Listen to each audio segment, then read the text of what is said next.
Boa tarde a todos. Boa tarde, Edmir. Ainda tô rouca ainda, tenho que falar pouco. Então, agora oficialmente boa tarde, pessoal. Estamos gravando já, certo? Vamos aqui iniciar o nosso GED, esse é o nosso primeiro GED. E vamos passar primeiro algumas informações importantes, certo? Eu preparei esse slide de apresentação, mas para poder vocês ficarem por dentro, tiveram algumas pessoas que não acompanharam a primeira, a primeira aula, então não sabem algumas informações que a Aline passou e que poderão ser importantes, certo? Então, eu vou estar passando primeiramente essas informações para depois a gente iniciar a matéria. Hoje a gente acredito que dê para a gente fazer fontes e princípios tranquilamente, certo? Como eu falei mais cedo para quem já estava na videochamada, a gente vai tentar segurar mais ou menos uns 50 minutos de JED para também não ficar uma coisa muito cansativa para todo mundo, certo? Eu já peço desculpa se tiver alguma interferência de áudio, porque eu moro em uma rua que é um pouco movimentada, também tem criança aqui em casa, então possa ser que tenha alguma interferência ou não. Mas já adiantando isso para vocês, certo? Vou estar passando aqui o slide para poder a gente iniciar. A primeira informação importante é a questão do material de estudo. Eu vi que algumas pessoas perguntaram onde ficavam os slides da professora e tudo mais. Você vai, no caso, acessar a aba do Direito do Trabalho 1 ou Relações de Trabalho 1 para quem faz, né? Já que a gente tem ainda uma cadeira de Relações, aliás, de Direito do Trabalho 1 e fica na aba no final das unidades, blocos complementares e nossos slides. Lá ela vai disponibilizando à medida em que vocês vão atingindo a unidade, certo? Porque, por exemplo, a unidade 2 ela é dividida em 4 partes. Então, se ela não der as 4 partes para a prova, não tem sentido ela colocar as 4 partes lá. Então, ela vai colocando à medida que vocês vão tendo as aulas. Acredito que vocês estão na parte 2, se eu não me engano. Unidade 2, parte 2. Aí ela já disponibilizou a parte um e, se eu não me engano, ela vai disponibilizar a parte 2 agora à tarde. Certo? Então, esse é o primeiro ponto assim, importante para vocês ficarem cientes. Outro ponto é relacionado a nossas avaliações, certo? Como eu disse, a gente ainda tem uma turma de trabalho 1. A metodologia das avaliações de trabalho 1 são diferentes das de relações de trabalho 1, por conta que a relação de trabalho 1 é do novo fluxograma. Então, tem a questão do projeto de extensão. Já o de direito do trabalho 1 não tem projeto de extensão. Então, já segue uma sistemática diferente. Acredito que só a vitória daqui é de trabalho 1. O restante eu não sei se é. Acredito que a maioria seja de relações de trabalho. Então, basicamente, a Aline, ela toma a primeira chamada, a V1, no caso, né? A primeira chamada não, a V1, ela é feita da mesma forma que é a V2 e a V1 de trabalho 1. Então, a avaliação número 1, a nossa primeira prova, será da mesma forma para o pessoal de trabalho 2, a V1 e a V2. Para o pessoal de relações de trabalho, só será a V1 dessa forma, certo? A primeira chamada, ela consta com uma prova objetiva e subjetiva, certo? Então, vão ter questões de múltiplas escolhas e vão ter questões de você, no caso, discorrer sobre o tema, certo? Pessoal, a Aline, ela não é uma professora que cobra muito você discorrer sobre o tema. Ela não exige que você escreva um livro ou o que quer que seja lá, certo? Ela normalmente é bem objetiva. Como ela disponibiliza a consulta, as provas delas são com consulta, vocês vão ser bem mais práticos. Por exemplo, assim, vamos supor, ela pergunta lá qual é o requisito para poder você ter uma relação de emprego. Um exemplo, é um futuro mais distante ainda, vocês ainda vão ver. Que essa é o conteúdo onde vocês abordam mais a questão da CLT e das súmulas e das OJs. Então, por exemplo, se ela pergunta um determinado conteúdo e só uma súmula, por exemplo, ele justifica aquele conteúdo, você coloca lá, súmula 51, exemplo, do TST, justificando. Obviamente você tem que colocar de onde é, porque tem gente que coloca lá, súmula número tal. Aí a professora não tem como adivinhar se é do TST, se é do STJ, se é do STF, não tem como adivinhar de forma nenhuma. Então, por exemplo, se tem uma súmula ou um OJ do TST que justifica aquele assunto, você colocando lá súmula tal, pronto, justificou a questão. Ela não precisa que você transcreva a súmula, ela não precisa que você discorra sobre o tema e depois pontue a súmula. Você só justificando lá a numeração e de onde ela é, a Aline considera. Ela é bem tranquila com questão de avaliação, certo? Isso aplicado na primeira chamada. A segunda chamada da Aline é diferente da primeira chamada, certo? A segunda chamada ela é apenas uma única questão. Essa única questão, ela vale de 0 a 10. Aí, no caso, é um caso concreto, é bem extenso, normalmente é um caso concreto bem extenso, onde você vai identificar o que tem um possível erro ou uma colocação, entendeu? Então, ela é somente uma questão. Ah, Vitor, qual é a mais difícil? Não tem questão de dificuldade, é muito para adaptação. Tem gente que gosta mais de questões de provas que contenham questões objetivas e subjetivas, e tem pessoas que gostam mais de discorrer sobre um caso concreto. Então, vai variar muito, entendeu? De certa forma, A segunda chamada também é pesquisada? a segunda chamada, normalmente sim, certo? Normalmente sim. Mas eu posso até foi até uma pontualidade que tu falou, não é mesmo? Porque eu fiz trabalho tem um tempinho. E eu nunca fiz segunda chamada, nunca fiz. Não sei nem. Eu vi uma prova uma vez de trabalho 2, não foi nem de trabalho um, mas eu nunca fiz segunda chamada. Eu sempre faço a primeira. Exatamente porque eu prefiro questões de objetivo e subjetivo, certo? E eu indico também fazer a primeira. Aí vai do Eu seu também, gosto. da primeira, é. Isso. Aí no caso, eu não sei. Quando eu fiz ainda era trabalho um, no caso, relação de trabalho é a primeira de vocês. Então, eu vou tirar essa dúvida e te passo, certo? Tranquilo, passo para você. Aí, a AV2, como eu citei, né? AV1 e AV2 para pessoal de trabalho um é a mesma coisa, certo? Trabalho um, mesma coisa. A AV2 vai mudar para relações de trabalho, que vai ter o projeto de extensão, que consta com 70% da nota, e um quiz, que vale 30% da nota, certo? No caso, essa é a AV2 de trabalho 2. Oh, perdão, de relações de trabalho. E de direito do trabalho um permanece o mesmo sistema da V1. Já a V3, como todos sabem, é colegiada, certo? Então,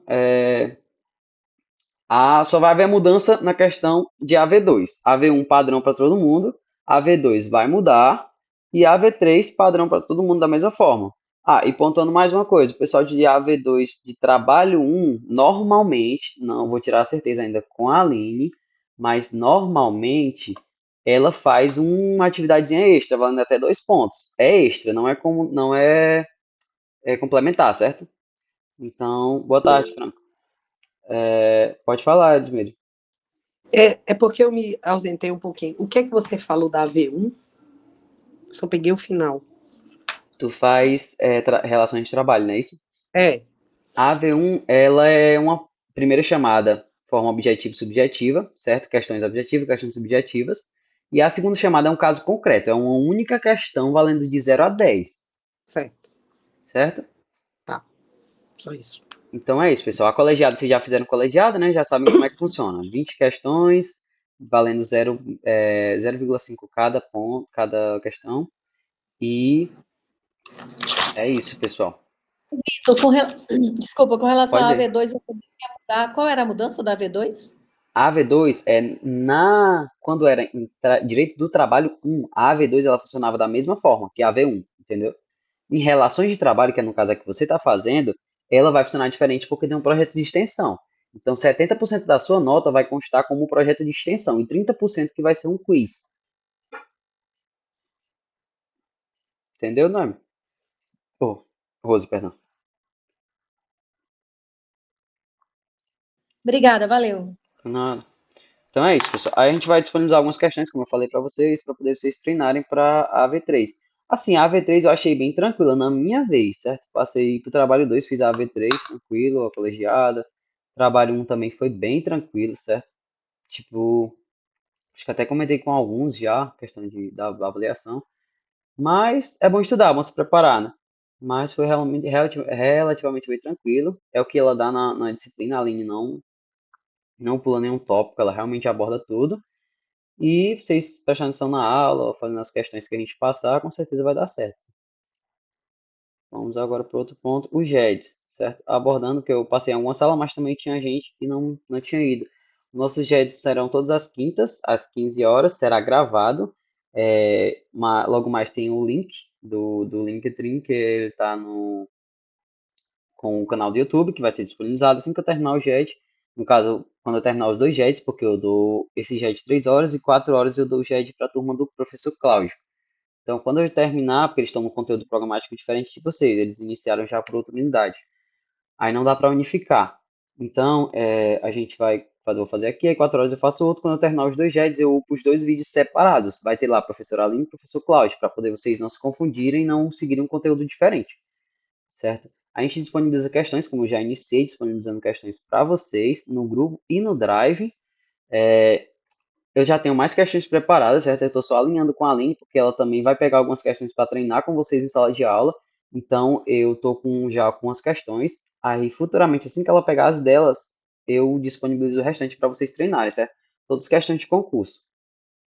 A gente tem as resoluções de questões para revisão. Sempre na revisão, no GED anterior à prova, a gente faz com a resoluções de questões. Para poder ficar algo mais interativo, certo? A gente pega uma questão que envolve mais de um tema e a gente vai dividindo ela da melhor forma possível. Eu falei até com a Elismeira a questão do podcast. Eu vou tentar fazer o podcast, acredito que vai dar certo. Aí eu posto no canal no Spotify, passo para vocês o link para vocês um dia de revisão. AV1, AV2, AV3, a gente faz um dia de revisão com o conteúdo para poder vocês ficarem ouvindo, por exemplo, em carro ou então quem vai caminhar, alguma coisa assim, eventualidade. Excelente, muito obrigada. Ah, Aí, um ponto primordial, porque isso já foi abordado em outras questões, e eu já participei também de grupos que o pessoal, isso gerou um certo constrangimento, é a questão da presença, pessoal. A presença no GED, ela não gera ponto extra, certo? Tem professores aí que aplicam, quem tem 75% de presença, eles aplicam o ponto extra, mas não é o caso da Aline, então não tem ponto extra por presença no GED, certo? Por último, a questão da dica de estudo. Como todo mundo sabe, você se organiza assim da melhor forma que você achar. Tem pessoas que preferem mapas mentais, tem pessoas que preferem questões, anotações. E eu tô aqui para ajudar vocês. Então, o que vocês precisarem e tudo mais, podem entrar em contato comigo, podem falar tranquilamente. Ah, Vitor, eu prefiro um material de certa forma. Vou atrás de achar esse material para poder facilitar a vida de vocês, certo? É, Essa questão de doutrina, eu não gosto de indicar doutrina, certo? Tem pessoas que se adaptam a uma doutrina diferente da que você acompanha. Eu, particularmente, acompanho sempre pelo Luciano Martinez. Sempre eu preferi ele para poder fazer os estudos, separar minhas anotações e tudo mais. Mas também a gente tem o Maurício Gondim Delgado, que é um excelente escritor, e o Sérgio Pinto Martins. Ambos são ministros do TST, certo? Tribunal Superior do Trabalho. Então, no caso, a forma que você vai escolher a doutrina é melhor, certo? Para você se adaptar, para você estudar da melhor forma. Qual o nome Esse, desse segundo, Vitor, que você falou, antes do Vicente Pinto Martins? não, no caso, na ordem aí que eu coloquei, a Luciano Martinez é o primeiro, que é o que eu mais gosto de acompanhar. O segundo é o Marício Gondinho Delgado. E o terceiro é Fala o Sérgio devagar esse Pinto nome, Martins. aí. Oi? Fala devagar esse segundo nome. Maurício Gondinho Delgado. Ah, tá bom, tá certo, entendi. Você, no caso, Obrigada. você não precisa pesquisar os livros, certo? Esses são links interativos. Assim que vocês clicarem em cima do livro, ele vai direcionar vocês para o livro online da biblioteca. Só vocês clicarem em cima dele. O que vocês escolherem, no caso. E o pontinho verde aqui no final, o símbolo do Linktree, que é para vocês. No caso, eu coloquei lá nos grupos, mas para quem não viu, tem lá o Linktree do Enzo e o meu, certo? O do Enzo, no caso, o Enzo foi por muito tempo o monitor da disciplina. Então ele já tem conteúdos gravados no YouTube dele, também tem material. Então, para quem já está mais avançado, tem gente que já gosta de estudar anteriormente ao professor dar o conteúdo, então já tem material lá. Se vocês quiserem acompanhar, o Enzo já se garante. Top os GEDs dele. O material dele também é sensacional. E vocês podem acompanhar o dele lá. No meu De também tem quem, todos os Vitor? materiais. Oi? De quem? Acompanha o material de quem? Do Enzo. Ah, tá, entendi, certo, Que tem ótimo. lá o dele juntamente do meu, certo? No caso, tem o do Enzo e tem abaixo o meu Linktree. No caso, ele lá já tem material, né? Porque, Rose, perdão. Porque tem gente que gosta de estudar antes da professora dar a matéria. Tipo, eu era um. Eu gostava de pegar o material anterior a ela dar a matéria, já dar uma lida, uma estudada, para poder, quando ela já aplicar a disciplina, eu já saber. Aliás, aplicar o conteúdo, já saber, já ter uma noção, poder tirar dúvida e tudo mais. Certo? No caso, aí no dele já tem, porque ele já está com todas as unidades e tudo mais, os slides que ele já fez. E os JEDs também. Também tem um canal do YouTube dele, também tem uns JEDs que ele já gravou, que ele já deu num. Eu acho que o período que ele era monitor de trabalho 1 era 2023.2. Aí, no caso, vocês têm que tomar cuidado só com questão de atualização, porque lei trabalhista atualiza diariamente. Então, vocês têm que tomar cuidado só com essa questão para poder vocês não estudarem o conteúdo que está desatualizado. Joia. Inclusive, essa questão do material, os links que eu coloquei para vocês aí, como são livros digitais que estão disponíveis na biblioteca, eles são links atuais, são 2024, todos eles. Aliás, se eu não me engano, só algum deles que é 2022, que não tinha o disponível. Mas normalmente esses livros têm o cativo na biblioteca, que é do ano vigente. Inclusive, até o do Luciano tem lá o 2024, certo? Então, mais o link já é garantido que é mais atualizado. O livro físico, normalmente, eles têm mais ultrapassados mesmo. Inclusive, até de 2017, se eu não me engano, tinham livros do Luciano Martinez, porque eu peguei com ele o físico para poder estudar. E eles eram bem ultrapassados mesmo. Por isso que eu não indico estudar por livro físico. Mas a forma que você se adaptar melhor é o que fica para você compreender o conteúdo, certo? Alguma dúvida, pessoal, referente a esses avisos e tudo mais?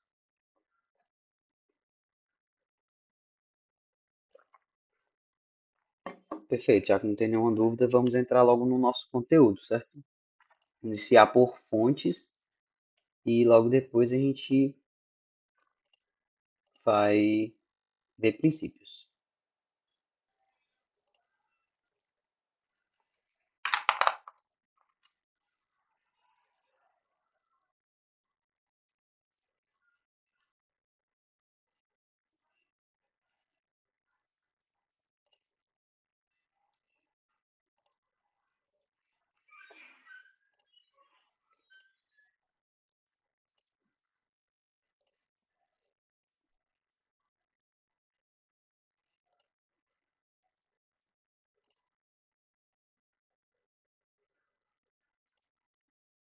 Então vamos lá, pessoal. Nossa unidade 4, certo? Para quem não estava também por dentro da sistemática que a Aline passou, ela iniciou pela unidade 1, que é a questão histórica, que essa eu não vou abordar no JETS porque ela não cai em prova, ela não é matéria de prova, certo? Então eu vou gravar um vídeo para vocês, vou postar no YouTube e informar vocês que postei lá, para quem gosta de estudar a parte histórica do conteúdo.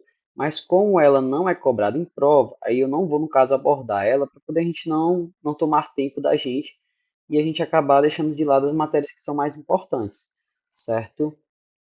Então, eu vou iniciar com o fontes do direito do trabalho, que é a unidade 4, e depois a gente volta para a unidade 3. Então, ela foi unidade 1, unidade 4, unidade 3, e agora ela está na unidade 2. Acredito que na parte 2, se eu não me engano. Ela já iniciou, já terminou a parte 1 e já está na parte 2, certo? Então, vamos lá. Fontes do direito do trabalho. As fontes são o lugar de onde brotam todas as normas, conduta ou, em última essência, a gênese da normatividade. A questão da fonte, ela é mais um preceito, no caso, de onde se originam as normas jurídicas. Como vocês viram, a própria Aline deve ter citado, a questão da fonte material, que no caso ela é bem atrelada à questão histórica, à questão política, e as fontes servem mais para a gente ser guiado na questão da aplicação da norma jurídica, certo?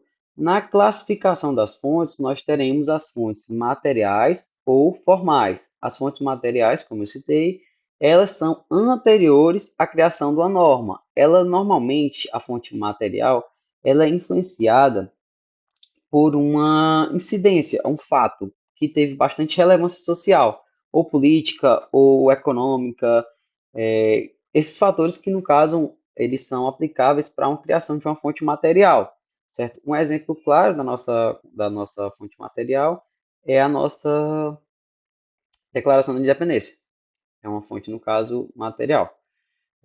Tem a nossa fonte formal, que no caso ela deriva do sistema jurídico, né? Ela, no caso, ela já é a manifestação do direito de fato. E a fonte formal, ela se distribui em duas formas, que são as autônomas e as heterônomas. A gente vai ver mais à frente como funciona cada um. Como eu citei anterior, a fonte material são anteriores à existência da regra, estão ligados a fatores sociais, econômicos, políticos, filosóficos e históricos, que no caso dão origem ao direito. Um exemplo é a Declaração da Independência de 1822. Outro exemplo claro também é a nossa Constituição de 1924. Ela também é tida como uma fonte material. Aí, no caso, fonte material são esses preceitos, e as fontes formais são as manifestações do direito no sistema jurídico, como eu falei. A fonte material, ela já antecede, a fonte formal, ela já sucede. No caso, ela é a manifestação de fato do direito, certo? Como as leis ou regulamentos, que são criados pelo nosso legislativo, que são as leis, são criadas, são votadas em assembleias, e são detidas no na nossa normatividade, no nosso ordenamento jurídico. As sentenças, que são jurisdição, no caso, são aplicadas em casos concretos. Os usos e costumes, que têm um poder social, que são a influência do nosso dia a dia, da nossa cidadania, da nossa sociedade. E os contratos, que têm um poder negocial. Um exemplo. E lembrando que esses aqui são exemplos. O nosso livro tem bem mais. Quando você for estudar pelo material, pela doutrina, é bem mais amplo, tem bem mais opções e tudo mais. Aqui eu tenho mais uns exemplos para vocês terem uma noção, certo? De como funcionam as fontes, de como é a sistemática delas, e para vocês terem uma noção mais pontual do assunto. Mas tem bastante opção de fontes na nossa doutrina, certo?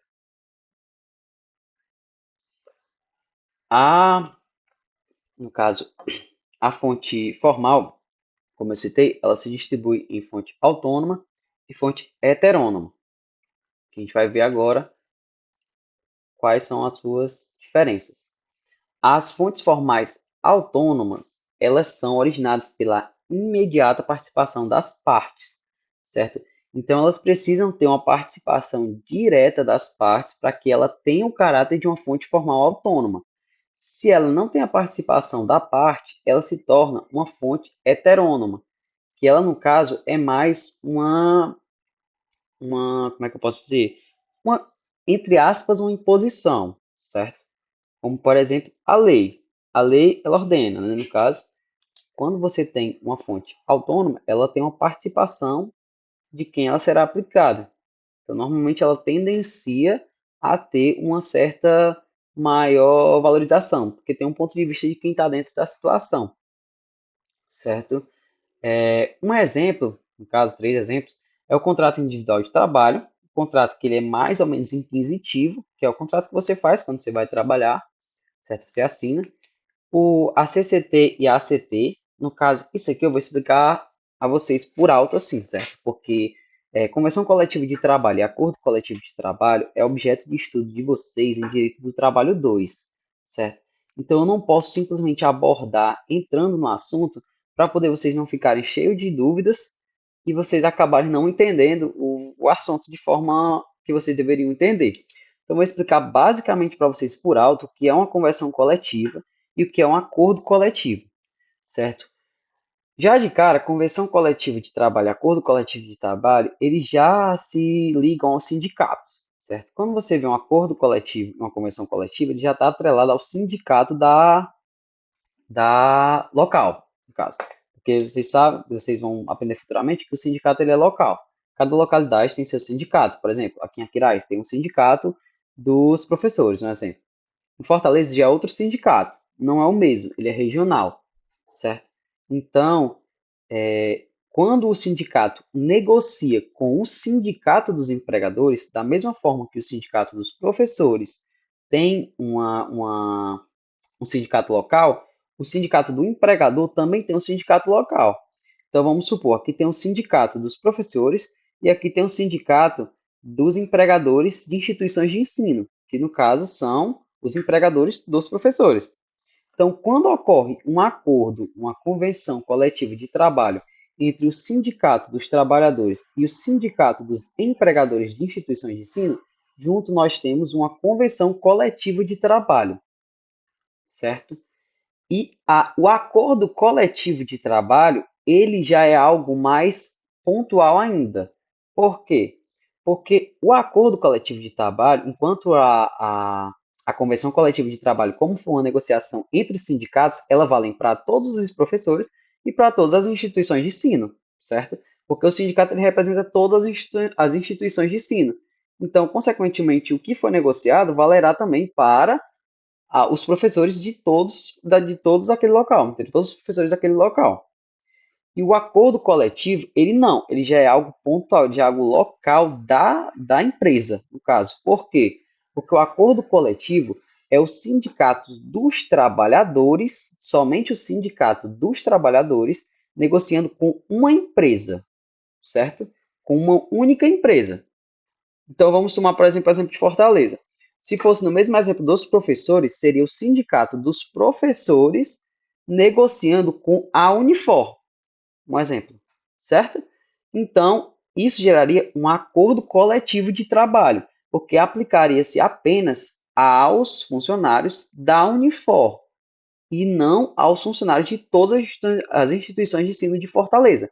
O que aplicaria a um sindicato, a todas as instituições de ensino de Fortaleza seria a convenção coletiva e não o acordo coletivo. Vocês conseguiram entender mais ou menos como é que funciona? Tem alguma dúvida?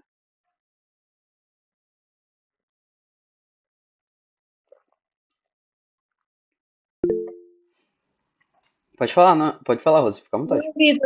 Ficou claro, tá ótimo. Ah, tá, ok. Perfeito. Qualquer dúvida, pessoal, podem intervir. Não tem problema de intervir, não, certo? Ok. Elismeire? É porque, na verdade, pelo menos que eu vi aqui, na convenção você tem dois sindicatos negociando. Já o Exato. acordo coletivo é sindicato de uma classe com o A empresa. empresário de uma determinada Exatamente. empresa, não é isso? Exatamente isso, Elismeire. Ok. No caso, também temos os costumes, que são umas fontes autônomas, porque tem a imediata participação das partes, como eu citei, certo? Sem mais delongas. E temos as fontes formais heterônomas.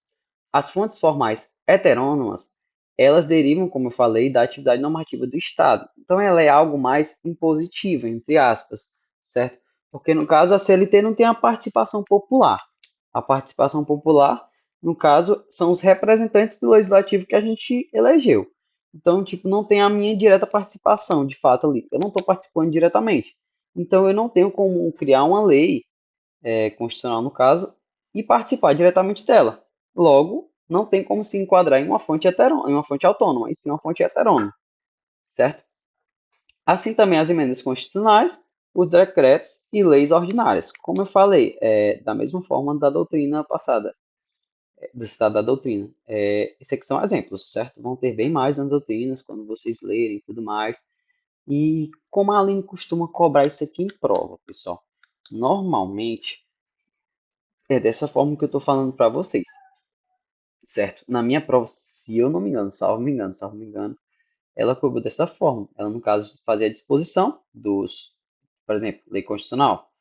E, no caso, ela exigia a cobrança do que era. Se era uma fonte formal, se era uma fonte autônoma, se era uma fonte material, certo? Não seria algo assim muito exigente nesse ponto, não, certo? Que vocês soubessem como funcionava e tudo mais, não dessa forma. Adiante, nós temos a hierarquia, certo?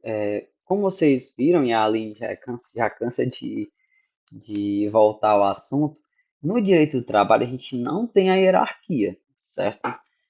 No caso, por exemplo, vocês estudam Introdução ao Direito e tudo mais, que tem a pirâmide de Hans-Kelsen, que tem as leis infraconstitucionais que estão abaixo da Constituição, portanto, estão a despeito dela. Temos também a questão das normas infralegais, que estão abaixo das leis originárias, no caso, questão de Código Penal, Código Civil e entre outros. Para o direito do trabalho, pessoal, não existe isso, certo?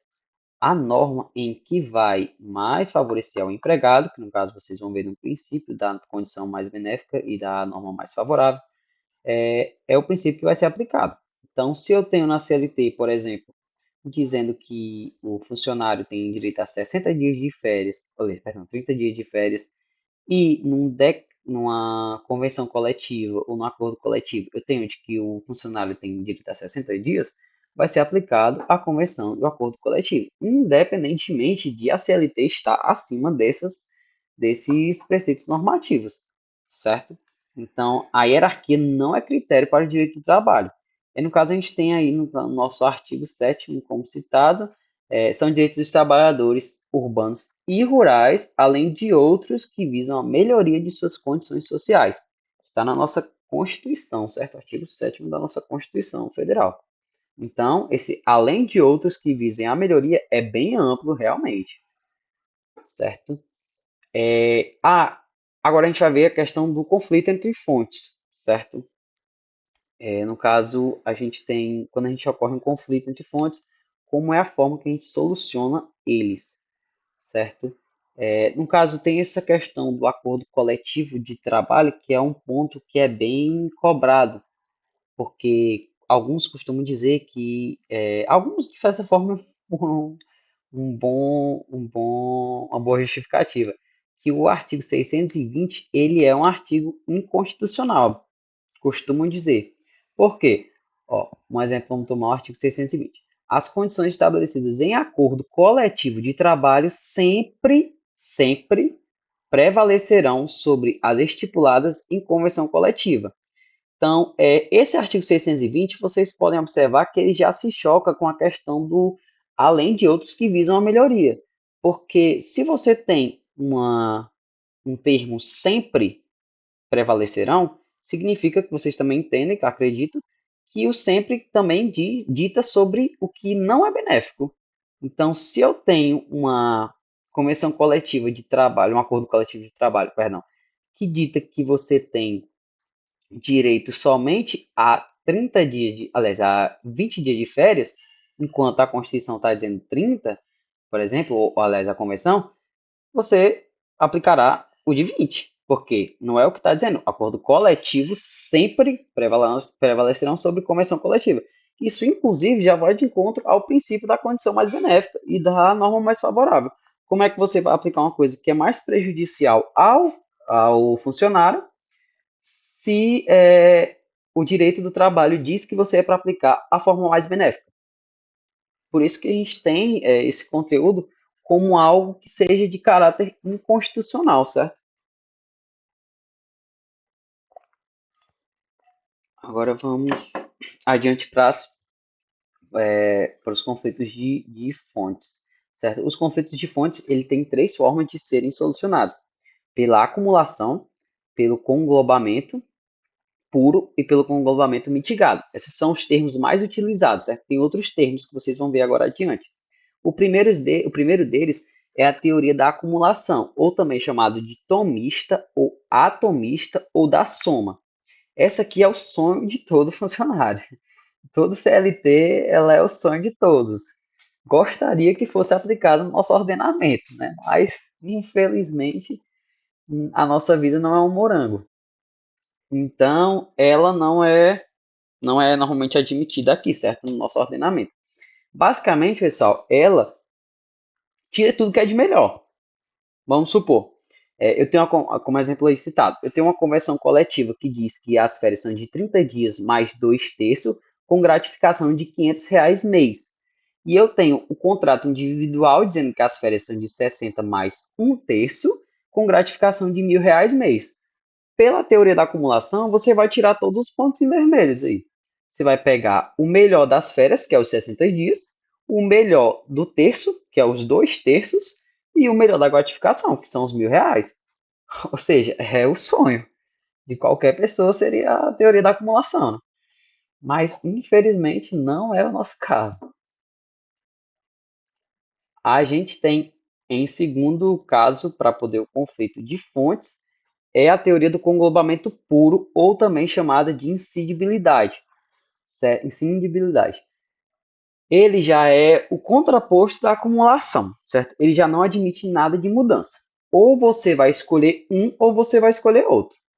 Ou você vai escolher a convenção coletiva, com as férias de 30 dias, os 2/3 e os R$ 500 mês, ou você vai escolher o contrato individual, com as férias de 60 dias, 1/3 e R$ 1.000 o mês de gratificação. Você não existe a forma de você fracionar esse de forma alguma, certo? Pela teoria do conglobamento puro ou inscindibilidade. No caso, a gente toma a dizer que ela respeita a organização da fonte jurídica. Então, se a fonte está organizada daquela forma, a teoria do conglobamento ela não vai mexer. Ela vai deixar dessa forma, certo? E por último, a gente tem a nossa teoria que é o meio termo, certo? Não é 8 nem 80. A gente tem o meio termo, que no caso aqui é o conglobamento mitigado, certo? O conglobamento mitigado ou setorizado, ele vai decidir por tópicos. Por exemplo, a gente tem aqui a convenção coletiva de trabalho e contrato individual, ditando férias de 30 dias mais 2/3 e férias de 60 dias mais 1/3. No caso, você vai escolher sobre todo o bloco. Ou você escolhe férias de 30 dias mais 2/3, ou você escolhe férias de 60 dias mais 1/3. Você não tem como dividir, certo? Então, ou é um ou é outro. E no caso, você vai escolher da mesma forma para a gratificação. Ou você escolherá a gratificação de R$ 500 mês ou a de R$ 1.000 mês, certo? Na minha visão aqui, o que seria melhor, na minha visão, seria o contrato individual, né? O contrato individual está saindo mais benéfico. Vai sair um pouco prejudicial no valor das férias, mas compensa nos outros, né? Então, o dobro de dias. Então, é algo que para mim seria mais aplicável. Vocês têm alguma dúvida, pessoal, sobre esses três métodos de conflito entre fontes?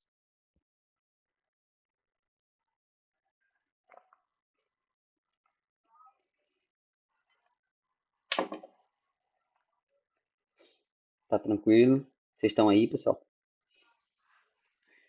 Tá ok. Então, pronto. Então, aqui a gente encerra a nossa unidade 4.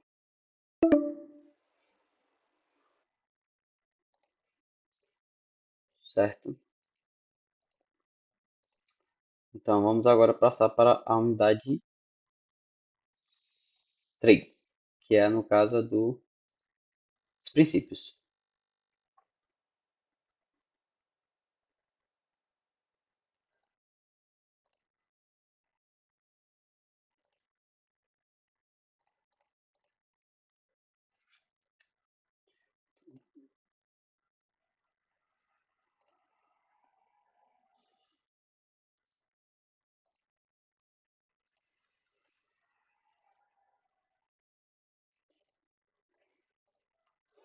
Agora chegamos na nossa parte de princípios, certo? O princípio, no caso, eles são para redigir todas as aplicações do nosso direito do trabalho, certo? No caso, como eu citei para vocês, ele vai ditar qual a condição em que será aplicado e qual a melhor condição para o funcionário. Nós temos o princípio da proteção, que ele é o princípio basilar, certo, do direito, já que ele busca tentar igualar as condições entre funcionários e empregadores, tendo em vista que a função do funcionário ele está em uma posição hierárquica inferior. Então, isso é nítido de que o funcionário está bem inferior ao empregador. Por isso que surge o princípio da proteção, com essa idealização de que haja uma certa compensação dessa inferioridade para que tudo fique de caráter equilibrado, certo? No caso, o princípio da proteção ele se divide em três, que é o princípio da norma mais favorável, o princípio da condição mais benéfica e o princípio do indúbio pro operário. O primeiro deles que a gente vai ver aliás, tem alguns pontos mais para observar, que é a questão do empregado hipossuficiente. Acho que a Aline já citou bem, que é o super-homem dos empregados, né?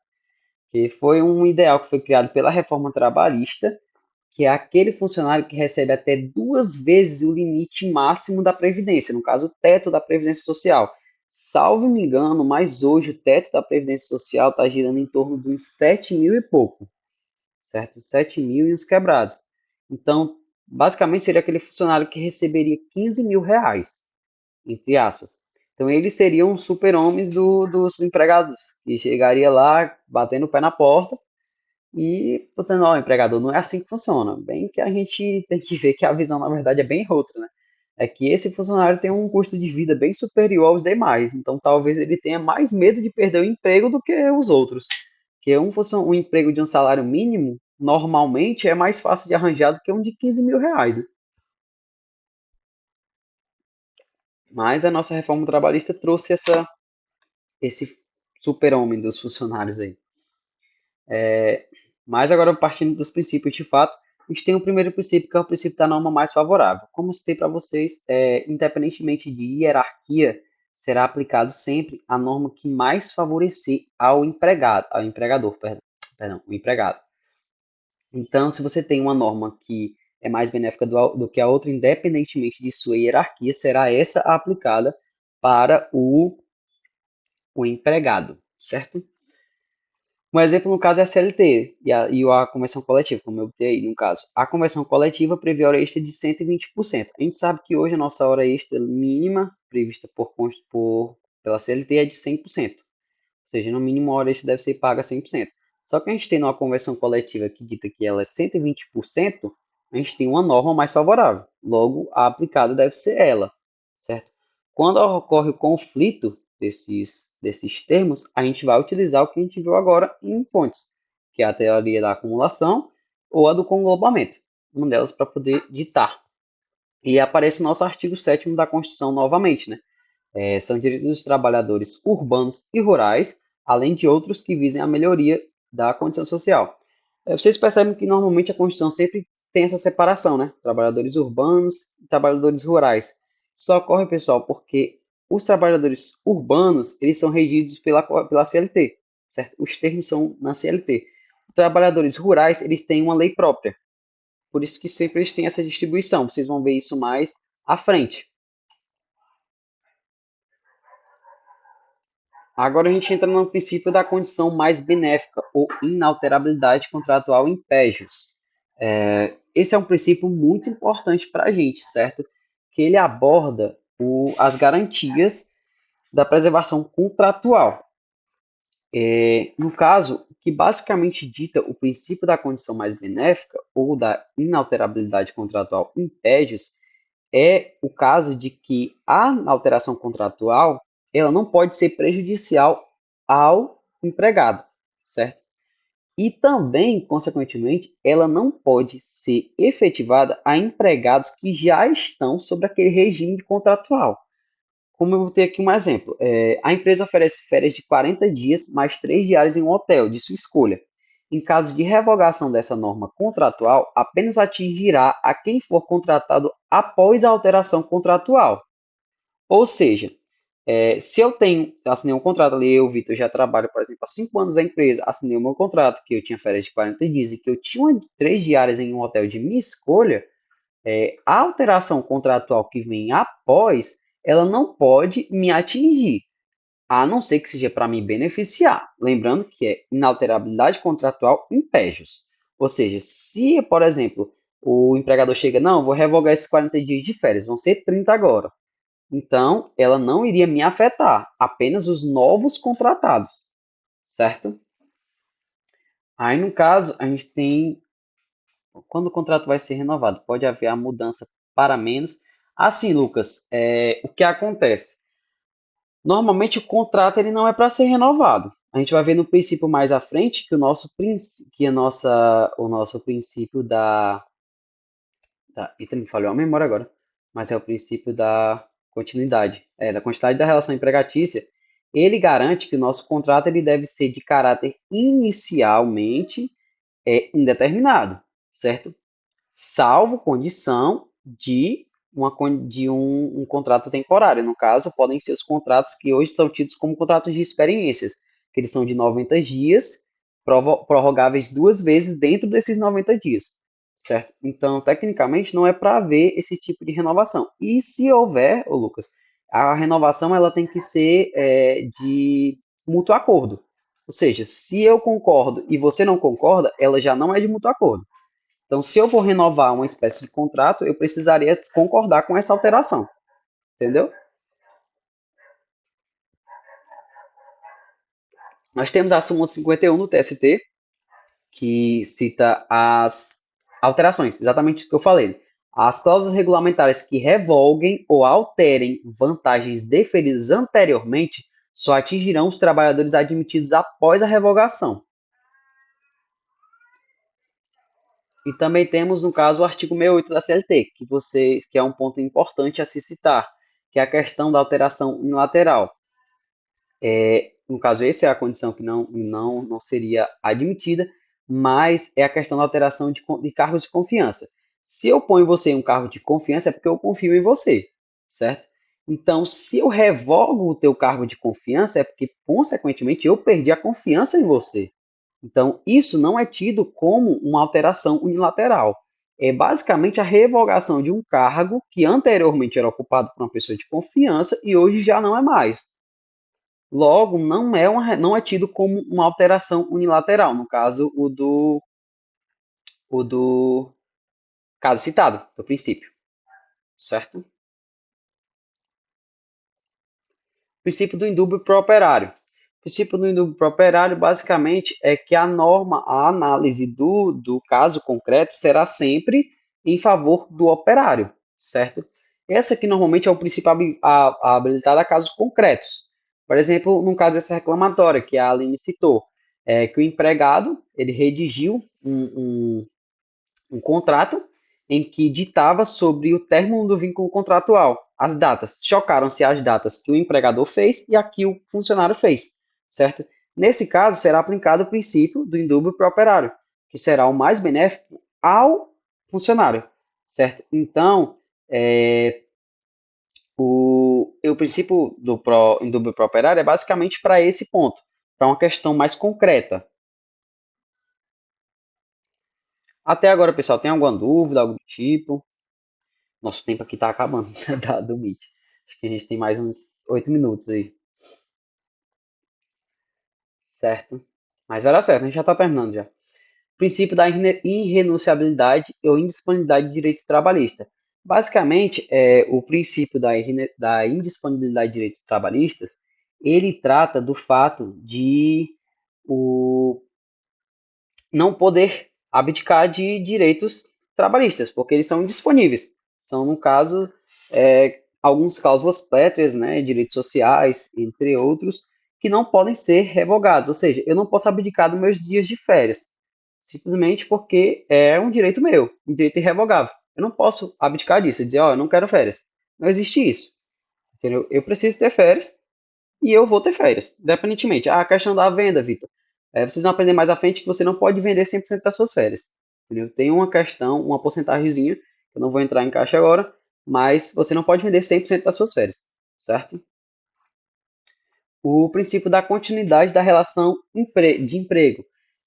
O princípio da continuidade da relação de emprego, ele garante que os contratos de trabalho sejam por tempo indeterminado, salvo exceções previstas. Como eu falei para o Lucas mais cedo, o nosso contrato ele deve ser, em regra, por tempo indeterminado, salvo exceções.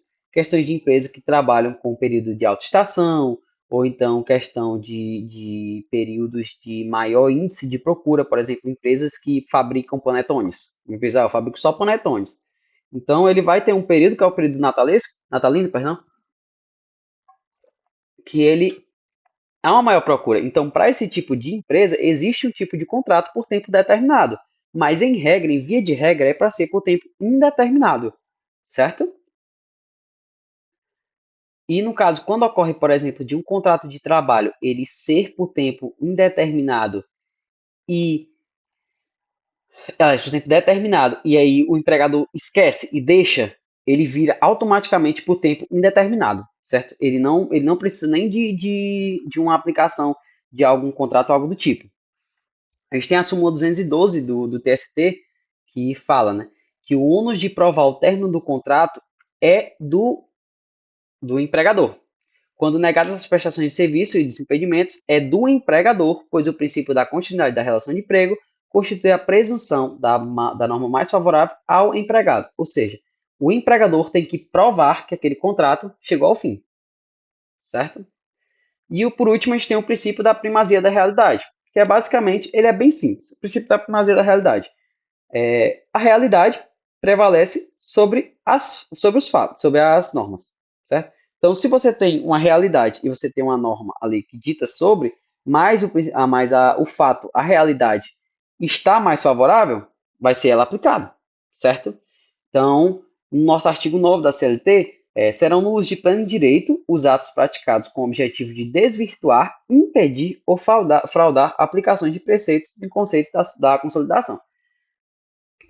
Ou seja, basicamente, a realidade prevalece sobre a forma, sobre as provas documentais. Ou seja, se eu tenho ali uma prova documental que prova que o Lucas terminou o contrato dele dia 20, mas aí eu tenho testemunhas que atrelam que o contrato de Lucas terminou dia 21, por exemplo.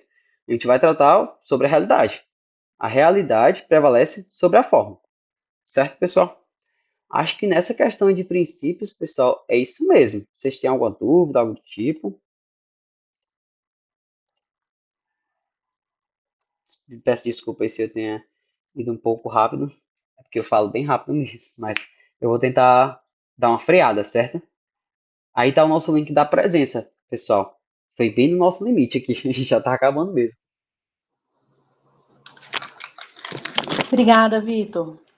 Por nada, não é? Oh, peço Rosa, eu vou confundir direto.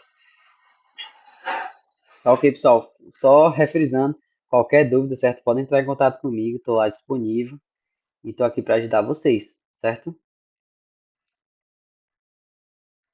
Tchau, tchau.